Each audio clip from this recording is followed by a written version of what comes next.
বিচার না হওয়া পর্যন্ত ফ্যাসিবাদী দল কোনো কার্যক্রম চালানোর সুযোগ পাবে না, উপদেষ্টা পরিষদের বৈঠকে সিদ্ধান্ত। জুলাই অভ্যুত্থানের স্মৃতি জাদুঘর হবে গণভবন। মেয়াদ শেষের আগেই পদত্যাগ করলেন সিইসি সহ 5 কমিশনার, গ্রহণ করলেন রাষ্ট্রপতি। নির্দলীয় সরকারের অধীনে কয়েক ধাপে ভোটের পরামর্শ হাবিবুল আউয়ালের। বিডিআর হত্যাযজ্ঞের মাস্টারমাইন্ড শেখ হাসিনা জড়িত ছিল পাশের দেশও, প্রমাণ পায় সেনাবাহিনীর তদন্ত কমিটি। দাবি সদস্যের, অনেক সেনা কর্মকর্তার ভূমিকা ছিল রহস্যজনক।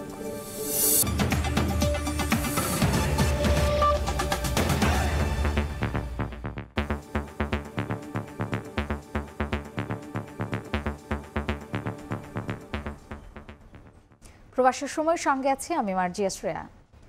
ঢাকা সেনানিবাসের শিখা অনির্বাণে ফুল দিয়ে ৭১-এর মুক্তিযুদ্ধে শহীদ সশস্ত্র বাহিনীর বীর সদস্যদের প্রতি শ্রদ্ধা নিবেদন করেছেন অন্তর্বর্তী সরকারের প্রধান উপদেষ্টা ডক্টর মোহাম্মদ ইউনূস। বৃহস্পতিবার সকাল 11:30টায় ঢাকা সেনানিবাসে পৌঁছালে প্রধান উপদেষ্টাকে স্বাগত জানান 3 বাহিনীর প্রধান। এরপর তিনি শ্রদ্ধা নিবেদন করেন শিখা অনির্বাণে। সেখানে কিছুক্ষণ নীরবে দাঁড়িয়ে থাকেন। 3 বাহিনীর একটি চৌকস দল সরকার প্রধানকে গার্ড অব অনার দেয়। বিউগলে বাজানো হয় করুণ সুর। এ সময় উপস্থিত ছিলেন সেনা, নৌ ও বিমান বাহিনীর প্রধান। শ্রদ্ধা নিবেদনের পর শিখা অনির্বাণ চত্বরে রাখা পরিদর্শন বইয়ে সই করেন ডক্টর মোহাম্মদ ইউনূস। এরপর সশস্ত্র বাহিনী বিভাগে যান প্রধান উপদেষ্টা। এ সময় তার সঙ্গে সৌজন্য সাক্ষাৎ করেন 3 বাহিনী প্রধান।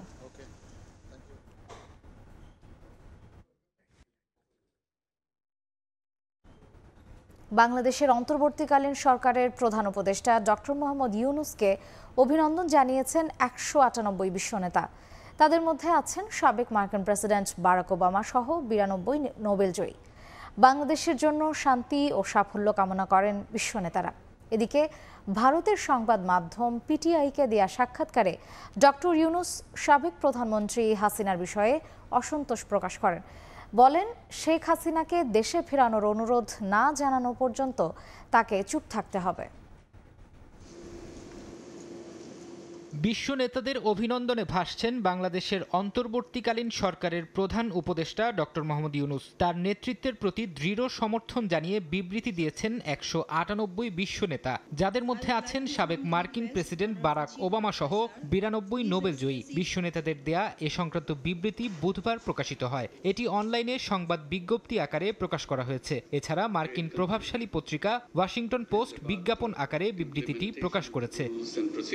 বিবৃতিতে স্বাক্ষরকারী ব্যক্তিরা বলেন, তারা বাংলাদেশের নতুন অন্তর্বর্তী সরকারের প্রধান উপদেষ্টা, শান্তিতে নোবেলজয়ী ডক্টর মোহাম্মদ ইউনূসকে অভিনন্দন ও আন্তরিক শুভেচ্ছা জানাতে পেরে উচ্ছ্বসিত। বিশ্ব নেতারা আরও বলেন, বাংলাদেশের অন্যান্যদের মতো অধ্যাপক ইউনূসও স্বৈরশাসনের একজন ভুক্তভোগী। একটি গণতান্ত্রিক ও শিক্ষার্থীদের নেতৃত্বাধীন বিক্ষোভের শক্তির প্রতি তারা ধন্যবাদ জানান।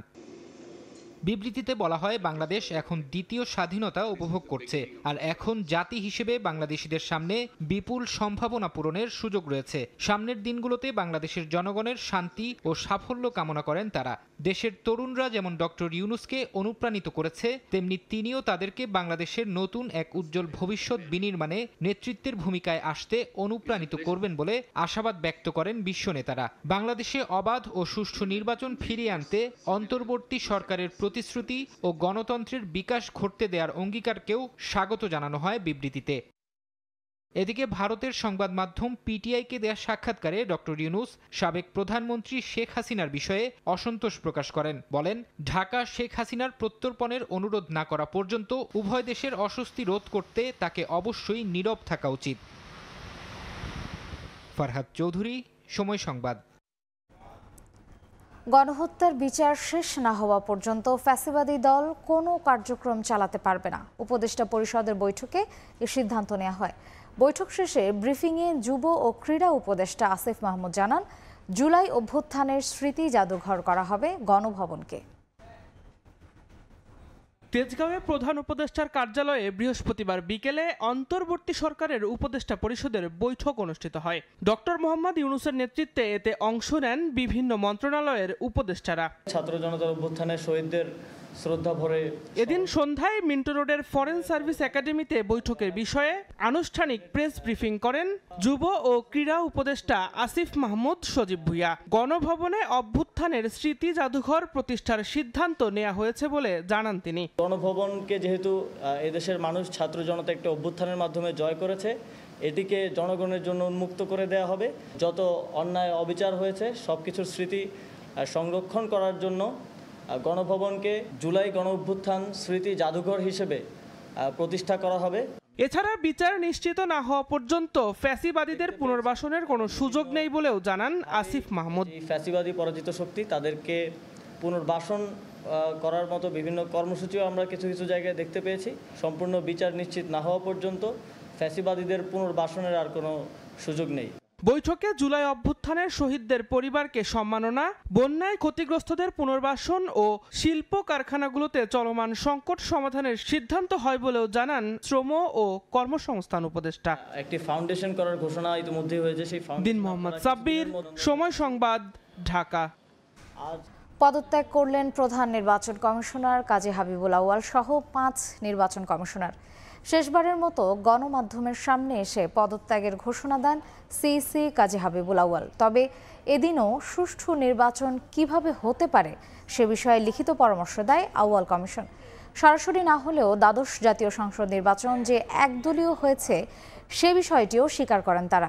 নির্দলীয় তত্ত্বাবধায়ক সরকারের অধীনে নির্বাচনের পরামর্শও দেন কাজী হাবিবুল আউয়াল। দায়িত্ব পালনের 2.5 বছরে উপজেলা ও ইউনিয়ন পরিষদ, জেলা পরিষদ, পৌরসভা এবং সিটি কর্পোরেশন মিলিয়ে প্রায় 1650 নির্বাচনের আয়োজন করে আউয়াল কমিশন। তবে সবকিছু ছাপিয়ে দ্বাদশ জাতীয় সংসদ নির্বাচন জন্ম দেয় তুমুল বিতর্কের। ডামি প্রার্থী দিয়ে অনুষ্ঠিত 7 জানুয়ারির নির্বাচনকে ডামি নির্বাচন বলেও অভিহিত করে দেশি বিদেশি নানা মহল। বৃহস্পতিবার শেষবারের মতো গণমাধ্যমের মুখোমুখি হয় আউয়াল কমিশন। বেলা 12টায় লিখিত বক্তব্য শুরু করেন কাজী হাবিবুল আউয়াল। নিজ আমলে অনুষ্ঠিত নির্বাচনগুলোর ফিরিস্তি তুলে ধরেন তিনি। 7 জানুয়ারির নির্বাচনের বিতর্ক স্বীকার করলেও এর দায় নেননি তিনি। 2014 সালের নির্বাচনে বিএনপি সহ অনেক দলই অংশগ্রহণ করেনি। ফলে সেই নির্বাচন 2024 সালের অনুরূপ অন্তর্ভুক্তিমূলক তথা ইনক্লুসিভ ছিল না। নির্বাচন দলের ভেতরেই হয়েছে, মধ্যে হয়নি, উইদিন হয়েছে, বিটুইন হয়নি। দলীয়ভাবে ইনক্লুসিভ না হওয়ার কারণে নির্বাচন বিতর্কিত হয়েছে। এটি সঠিক এবং যৌক্তিক।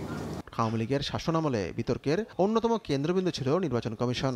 তবে বরাবরের মতো শেষ দিনও সুষ্ঠু নির্বাচন কিভাবে হতে পারে সেই পরামর্শ দেন কাজী হাবিবুল আউয়াল। নির্বাচন পদ্ধতির মৌলিক সংস্কারের পক্ষেও মত দেন তিনি। প্রতিটি সাধারণ নির্বাচন নির্দলীয় তত্ত্বাবধায়ক সরকারের অধীনে অনুষ্ঠিত হলে উদ্দেশ্য অর্জন আরও সুনিশ্চিত হতে পারে। বক্তব্য শেষে গণমাধ্যমের সামনেই পদত্যাগপত্রে স্বাক্ষর করে আউয়াল কমিশন। সে সময় হাবিবুল আউয়ালের সঙ্গে 2 জন কমিশনার থাকলেও রাশেদা সুলতানা ও আনিসুর রহমান সংবাদ সম্মেলনে হাজির হননি। আমি সহ মাননীয় কমিশনারগণ দেশের পরিবর্তিত বিরাজিত অবস্থায় পদত্যাগ করতে মনস্থির করেছি। আমরা অদ্যই পদত্যাগপত্র মহামান্য রাষ্ট্রপতির সমীপে উপস্থাপনের নিমিত্ত কমিশনের সচিব মহোদয়ের হাতে দেব। শেষ কর্মদিবসের সংবাদ সম্মেলনকে সৌজন্য বিনিময় হিসেবে অভিহিত করেন তারা। যদিও লিখিত বক্তব্য শেষে কোনো প্রশ্নের সুযোগ না দিয়ে চলে যান সবাই।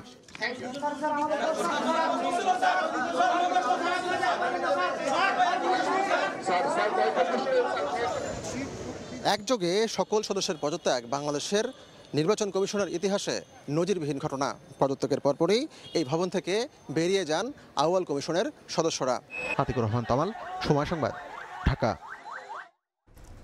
শুধু পদত্যাগেই সমাধান নয়, নির্বাচন কমিশনের সবাইকে আইনের আওতায় আনার দাবি করেছেন বিএনপির শীর্ষ নেতারা।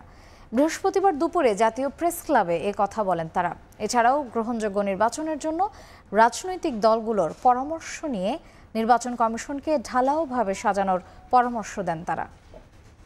বাংলাদেশের নির্বাচন কমিশনকে নির্দেশ দিয়ে 154 জন বিনা প্রতিদ্বন্দ্বিতায় নির্বাচিত করেছে। তারা আজকে প্রেস কনফারেন্স করে বিদায় নিলে চলবে না, তাদেরকে আইনের আওতায় আনতে হবে। নির্বাচন কমিশন সংস্কার সহ তারা কিভাবে একটি গ্রহণযোগ্য নির্বাচন করতে পারে সেটার জন্য বিভিন্ন রাজনৈতিক দল পেশাজীবীর মতামত দিয়ে এই সরকার নির্বাচন কমিশনকে ঢালাওভাবে সেজে তাদেরকে সেই দায়িত্ব বুঝিয়ে দেবে যাতে তারা এখন থেকে কাজ শুরু করতে পারে। ছাত্র জনতার আন্দোলন ঠেকাতে তৎকালীন সরকার যা করেছিল তা সুস্পষ্ট গণহত্যা বলে মন্তব্য করেছেন জামায়াতে ইসলামীর আমির ডাক্তার শফিকুর রহমান। বৃহস্পতিবার সকালে রাজধানীর মগবাজারে দলটির কেন্দ্রীয় মজলিসে শুরার উদ্বোধনী অধিবেশনে তিনি কথা বলেন। জামায়াত আমির বলেন, কেবল ক্ষমতায় টিকে থাকতেই লাশ গুম করা হয়েছে। এই গণহত্যা যারা চালিয়েছে তাদের অবশ্যই বিচারের আওতায় আনতে হবে। জামায়াতের নেতাকর্মীদের ওপর নানাভাবে জুলুম করা হয়েছে অভিযোগ করে তিনি বলেন, আইন হাতে তুলে নেবে না কেউ, তবে সুনির্দিষ্ট ঘটনায় মামলা হবে, দোষীদের সাজা পেতে হবে।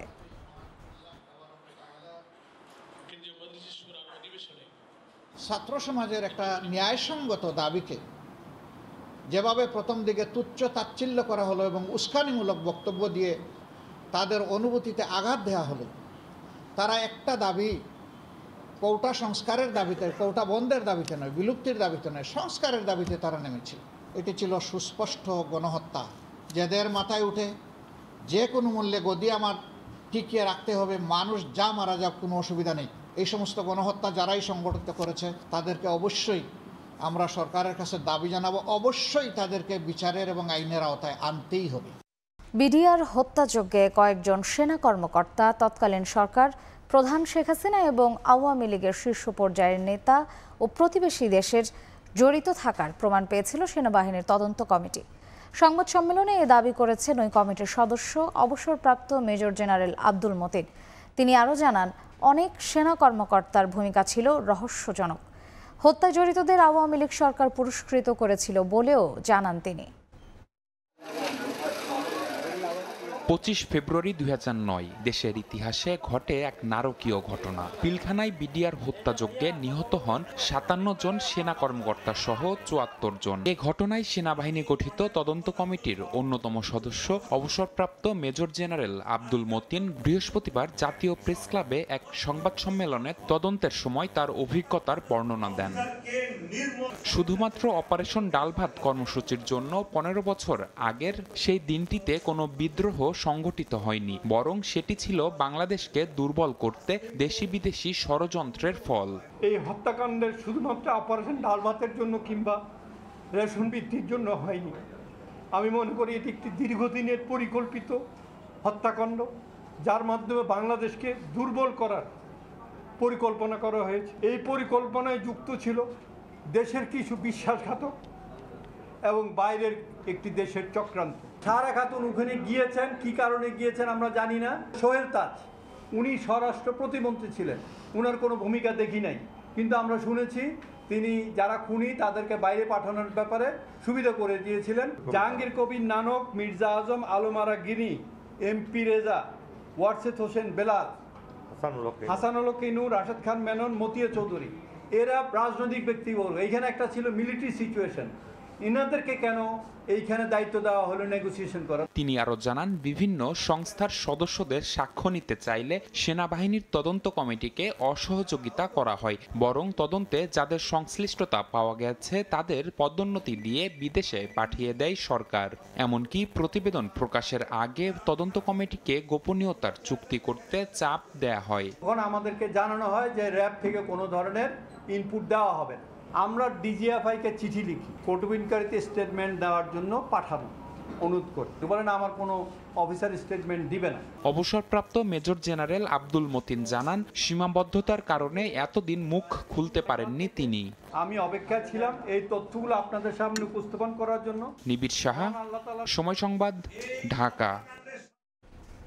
2 শিক্ষার্থী নিহতের ঘটনায় শেখ হাসিনাকে প্রধান আসামি করে আন্তর্জাতিক অপরাধ ট্রাইব্যুনালের তদন্ত সংস্থায় আরও 2টি অভিযোগ দায়ের করা হয়েছে। 20 জুলাই সাভারে পুলিশের গুলিতে নিহত হন আহনাফ আবির আশরাফুল্লাহ। 5 আগস্ট রাজধানীর উত্তরায় পুলিশের গুলিতে নিহত হন সাইফুল ইসলাম শেকুল। বৃহস্পতিবার 2 শিক্ষার্থীর পরিবার বাদী হয়ে আইনজীবীর মাধ্যমে ট্রাইব্যুনালের তদন্ত সংস্থায় অভিযোগ 2টি দাখিল করেন। আসামির তালিকায় আরও রাখা হয়েছে আওয়ামী লীগের সাধারণ সম্পাদক ওবায়দুল কাদের, সাবেক স্বরাষ্ট্রমন্ত্রী আসাদুজ্জামান খান কামাল, জুনাইদ আহমেদ পলক, মোহাম্মদ আলী আরাফাত এবং সাবেক আইনমন্ত্রী আনিসুল হককে। বাদীর অভিযোগ, শেখ হাসিনা সহ আসামিদের নির্দেশনা ও পরিকল্পনায় আন্দোলন দমাতে নির্বিচারে গুলি চালায় পুলিশ। এ নিয়ে 16 জুলাই থেকে 5 আগস্ট পর্যন্ত সহিংসতা, পুলিশের গুলিতে নিহতের ঘটনায় 9টি অভিযোগ জমা পড়ল। এছাড়া 2013 সালের 5 মে হেফাজতের সমাবেশ গুলির ঘটনায় আরেকটি অভিযোগ জমা পড়ে আন্তর্জাতিক অপরাধ ট্রাইব্যুনালের তদন্ত সংস্থায়।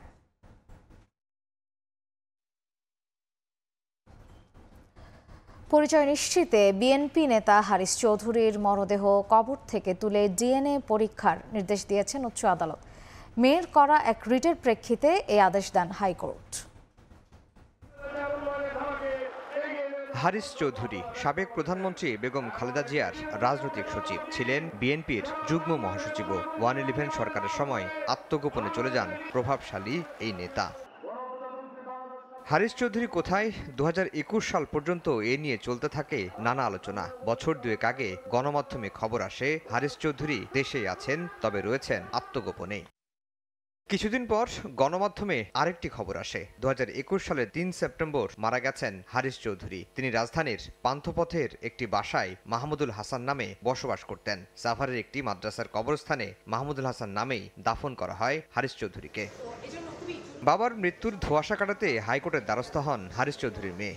সব শুনে পরিচয় নিশ্চিতে মরদেহ কবর থেকে তুলে ডিএনএ পরীক্ষার নির্দেশ দেন হাইকোর্ট। মেয়ে সামিরার দাবি, বাবার মৃত্যুর পরও জীবিত দেখাতে উঠে পড়ে লাগে একটি মহল। এসব কারণে সামাজিকভাবে প্রশ্নবিদ্ধ করা হয় তার পরিবারকে। আমার বাবার মৃত্যু নিয়ে কোনো সন্দেহ থাকবে, এটা মর্মান্তিক এবং খুবই কষ্টদায়ক যে এখন পর্যন্ত মানুষ জিজ্ঞেস করে যে এরকম সত্যি কি মারা গেছেন, অ্যাজ ইফ যেন ওনাকে এত কষ্ট দিয়ে ওনাকে মৃত্যুর মুখে ঠেলে দেওয়ার পরও ইটস নট সাফিসিয়েন্ট, তার ফ্যামিলিরও সাফার করতে হবে, হ্যারাস্ট হতে হবে।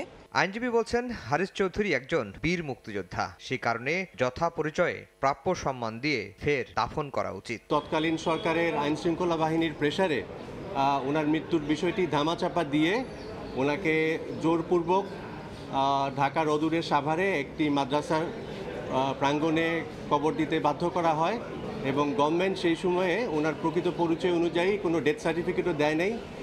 একজন মুক্তিযোদ্ধা হিসাবে ওনার যে প্রাপ্য সম্মানটুকু ছিল সেটিও দেয় নাই। হারিস চৌধুরী মেয়ে আরও জানান, বাবার 11 বছর আত্মগোপনে থাকার সময় নানা রকম নির্যাতনের মধ্য দিয়ে যেতে হয়েছে তার পরিবারকে। আফজাল হোসেন, সময় সংবাদ, ঢাকা। দেশের সার্বিক পরিস্থিতি বিবেচনায় আলু, পেঁয়াজ ও কীটনাশকের ওপর থেকে আমদানি শুল্ক কমিয়েছে জাতীয় রাজস্ব বোর্ড এনবিআর। মানুষের কষ্ট লাঘবে এমন উদ্যোগ নেওয়া হয়েছে বলে জানান অর্থ উপদেষ্টা ডক্টর সালেহউদ্দিন আহমেদ। পাচার হওয়া অর্থ ফেরত আনতে টাস্ক ফোর্স গঠন করা হচ্ছে বলেও জানান তিনি। গত জুলাই মাসের শুরু থেকে আগস্টের প্রথম সপ্তাহ পর্যন্ত ছাত্র জনতার আন্দোলনে দেশে পণ্য পরিবহন ব্যবস্থা মারাত্মক অচলাবস্থা সৃষ্টি হয়, যা এখনও পুরোপুরি স্বাভাবিক অবস্থায় আসেনি। এদিকে দেশের উত্তর পূর্বাঞ্চলে চলমান বন্যা পরিস্থিতির কারণেও পণ্য পরিবহন ব্যাহত হচ্ছে। এর ফলে আলু, পেঁয়াজ সহ নিত্য প্রয়োজনীয় পণ্যের দাম নিয়ন্ত্রণ সম্ভব হয়নি। এ অবস্থায় সার্বিক পরিস্থিতি বিবেচনায় প্রয়োজনীয় ব্যবস্থা নিতে সংশ্লিষ্ট মন্ত্রণালয়ের পক্ষ থেকে জাতীয় রাজস্ব বোর্ডকে অনুরোধ জানানো হয়। অবশেষে বৃহস্পতিবার আলুর আমদানি শুল্ক 10% কমিয়ে 15% করার পাশাপাশি 3% নিয়ন্ত্রণমূলক শুল্ক তুলে দিয়েছে এনবিআর। একই সঙ্গে পেঁয়াজ আমদানিতে বিদ্যমান 5% নিয়ন্ত্রণমূলক শুল্ক প্রত্যাহার করা হয়। আলু, পেঁয়াজের এই শুল্ক সুবিধা বহাল থাকবে 30 নভেম্বর পর্যন্ত। এছাড়া কৃষকের উৎপাদন সহযোগিতার লক্ষ্যে কীটনাশক আমদানির উপরও শুল্ক 25% থেকে কমিয়ে 5% করা হয়েছে। বৃহস্পতিবার দুপুরে সচিবালয়ে এ বিষয়ে অর্থ উপদেষ্টা ডক্টর সালেহউদ্দিন আহমেদ বলেন, ভোক্তাদের ভোগান্তি কমাতেই সরকার বিভিন্ন পণ্যের উপর থেকে আমদানি শুল্ক কমানোর সিদ্ধান্ত নিয়েছে। জিনিসপত্রের দাম অনেকগুলো কারণে বেড়ে গেছে। আলু আর পেঁয়াজের ইসে কমিয়ে দিয়েছি, ওগুলি যদি এনশিওর করে বিষয় মাছ, মাংস, ডিম, এগুলো ওদিন কথা বলেছি। আমরা বাজার মনিটর করার কথা বলেছি। কোনো ক্রমেই জানি ওরা ইনপুট বেড়ে যায়, ফিডের দাম বেড়ে যায়, ওটার ইফেক্টটা যেন কোনো ক্রমে নেতিবাচক বিষয়টা ভোক্তার উপর না পড়ে। এদিকে খেলাপি ঋণের বিষয়ে ব্যবস্থা নেওয়া, ব্যাংক পুনর্গঠন সহ বিভিন্ন ক্ষেত্রে পদক্ষেপ নেওয়ার পাশাপাশি দেশ থেকে পাচার হওয়া অর্থ ফেরত আনতে টাস্কফোর্স গঠনের কথা জানান অর্থ উপদেষ্টা।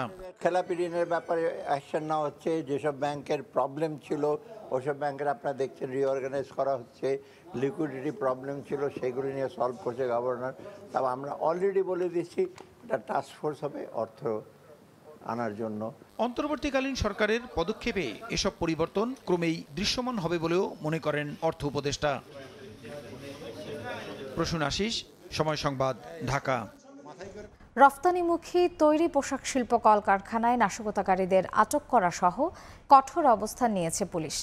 এছাড়া শিল্প এলাকায় বহিরাগতরা থাকবে বিশেষ নজরদারিতে। স্বরাষ্ট্র মন্ত্রণালয় থেকে এভাবেই আশ্বস্ত করা হয়েছে বলে জানিয়েছে বিজিএমইএ। কয়েকদিন ধরে চলমান অস্থিরতায় বুধবারও বন্ধ ছিল তৈরি পোশাক শিল্পের 167টি কারখানা। পরে আইনশৃঙ্খলা বাহিনীর সহযোগিতার আশ্বাসে বৃহস্পতিবার সকাল থেকে স্বাভাবিক উৎপাদনে ফেরে বেশিরভাগ প্রতিষ্ঠান। রফতানিমুখী তৈরি পোশাক শিল্প কারখানায় কেউ নাশকতা করলে তাদের বিরুদ্ধে ব্যবস্থা নেওয়া হবে বলে আশ্বস্ত করেছেন স্বরাষ্ট্র উপদেষ্টা। এমনটাই জানিয়েছে বিজিএমইএ।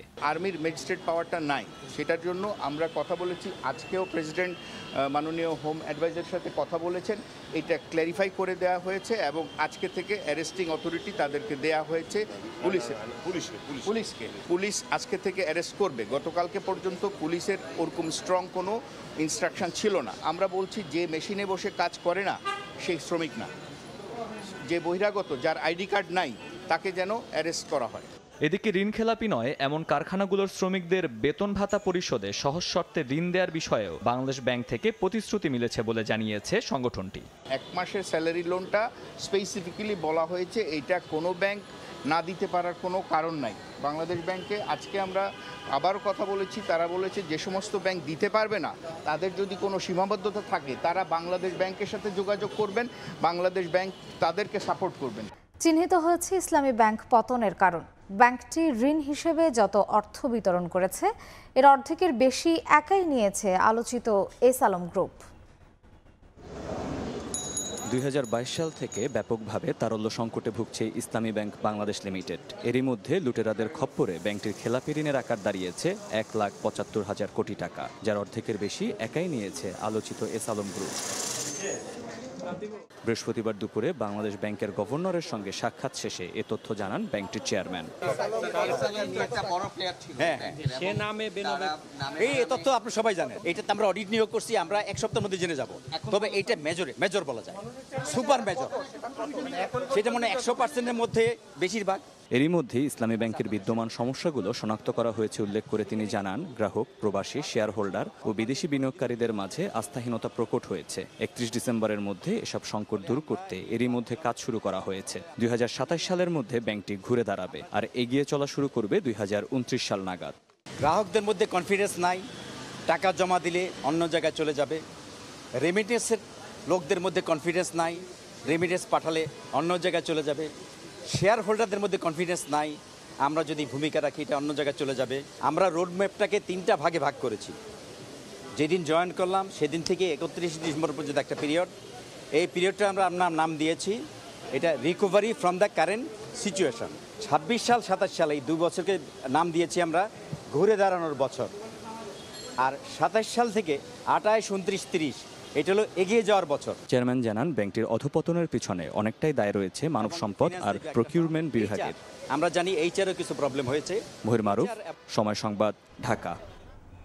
কাপড় আমদানির আড়ালে কৌশলে মদের চালান 12 কোটি টাকার শুল্ক ফাঁকি দেওয়ার চেষ্টা করছিল নারায়ণগঞ্জের একটি আমদানিকারক প্রতিষ্ঠান, কিন্তু শেষ রক্ষা হলো না। চট্টগ্রাম বন্দরে 14 কোটি টাকা মূল্যের এক কন্টেইনার মদ জব্দ করেছে কাস্টমস। বন্দর কর্তৃপক্ষ বলছে বছরে মাত্র একটি চালান আমদানি করায় সন্দেহের তালিকায় ছিল প্রতিষ্ঠানটি।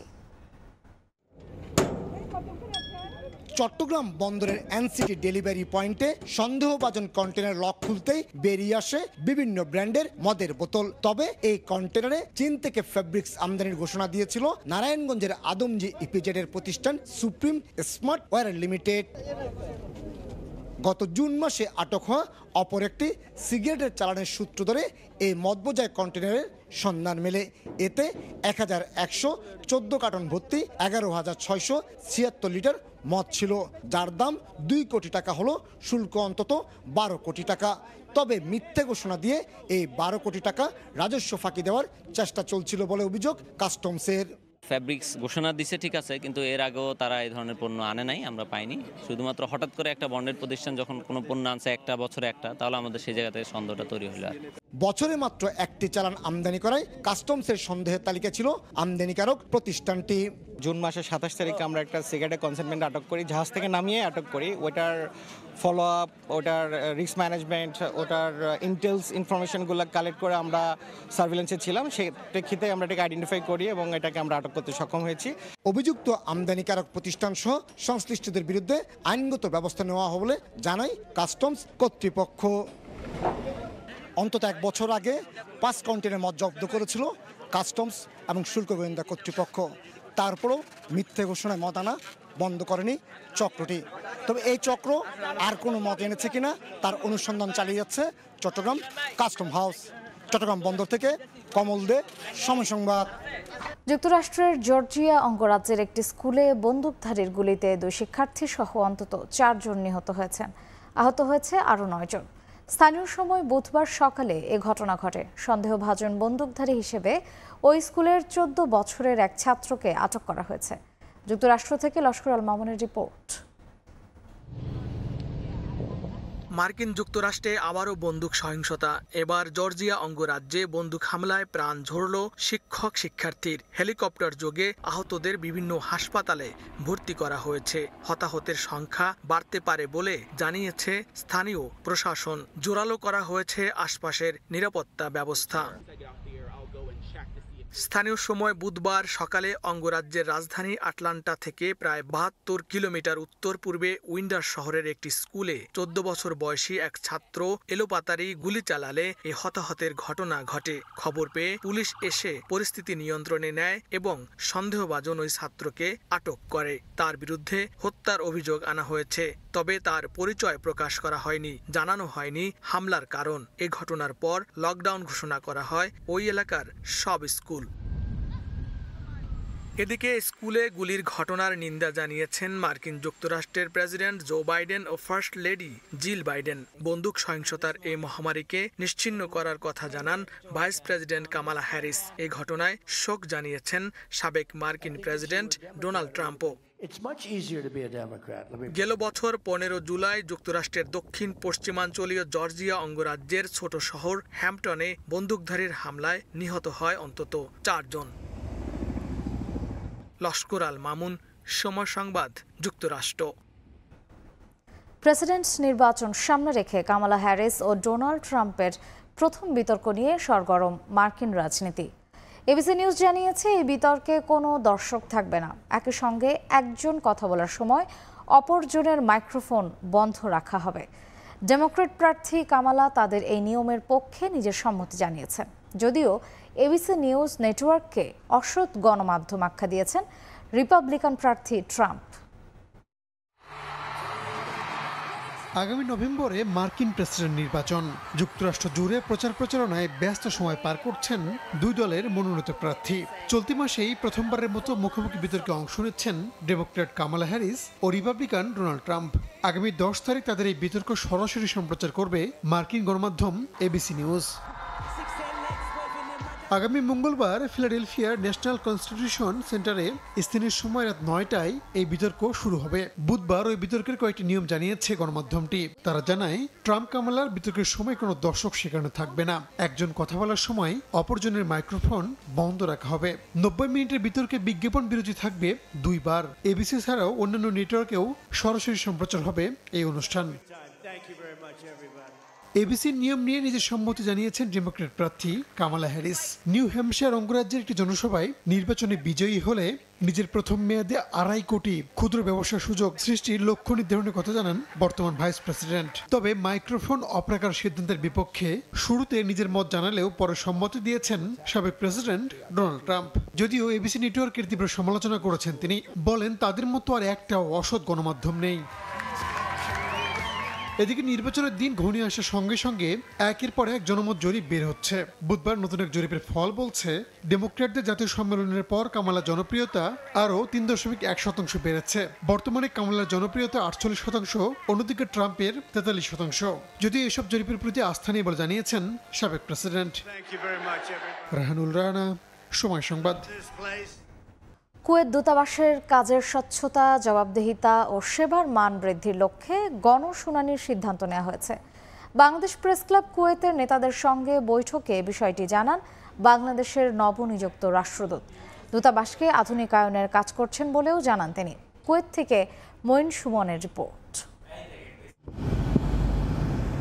বৈষম্য বিরোধী ছাত্র আন্দোলন চলাকালে একাত্মতা প্রকাশ করেছিলেন কুয়েতে বসবাসরত প্রবাসী বাংলাদেশিরাও। এ নিয়ে কোনো সমস্যার মুখে পড়তে হবে কিনা তা জানতেই রাষ্ট্রদূতের সঙ্গে সাক্ষাৎ স্থানীয় সাংবাদিকদের।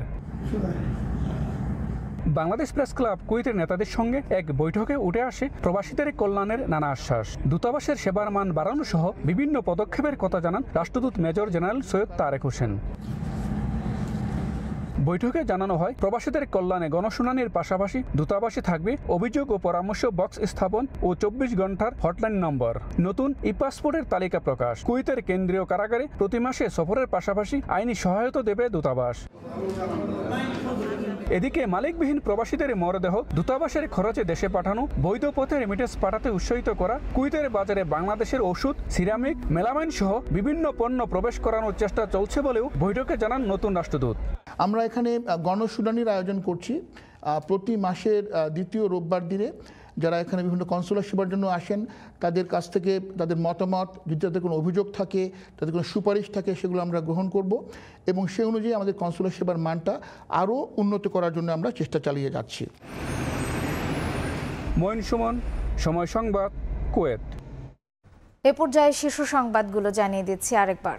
বিচার না হওয়া পর্যন্ত ফ্যাসিবাদী দল কোনো কার্যক্রম চালানোর সুযোগ পাবে না, উপদেষ্টা পরিষদের বৈঠকে সিদ্ধান্ত। জুলাই অভ্যুত্থানের স্মৃতি জাদুঘর হবে গণভবন। এবং মেয়াদ শেষের আগেই পদত্যাগ করলেন সিইসি সহ 5 কমিশনার, গ্রহণ করলেন রাষ্ট্রপতি। নির্দলীয় সরকারের অধীনে কয়েক ধাপে ভোটের পরামর্শ হাবিবুল আউয়ালের।